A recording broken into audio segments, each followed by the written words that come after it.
நாங்கள் உனக்காக எப்பயுமே சப்போர்ட் பண்ணுவோம், நீ எதுக்கு ஃபீல் பண்ணுற, நீ போய் நல்லா விளையாடு அப்படின்னு சொல்லிட்டு அவங்க பேரண்ட்ஸ் சொல்கிறாங்க, அப்பா சொல்கிறாங்க.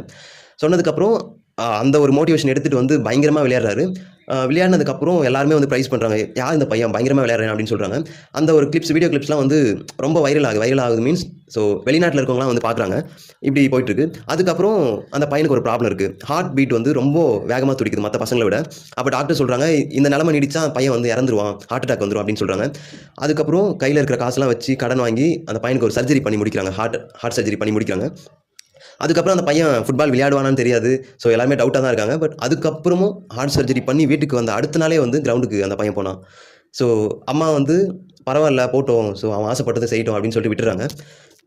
இப்படி விளையாடிட்டு இருக்கான், பயங்கரமாக விளையாடுறான். அதுக்கப்புறம் பெரிய பெரிய மேட்ச்லாம் ஜாயின் பண்ணுறான். பெரிய பெரிய மேட்ச்லாம் சேர்ந்ததுக்கப்புறம் க்ரோத் வந்து எங்கேயோ போகுது, வேறு லெவல் போகுது. அதுக்கப்புறம் அலெக்ஸ்ன்ற வந்து அவருடைய கோச் வந்து CR7 அப்படின்னு நம்பர் 7 நம்பர் கொடுக்குறாரு. அதுக்கப்புறம்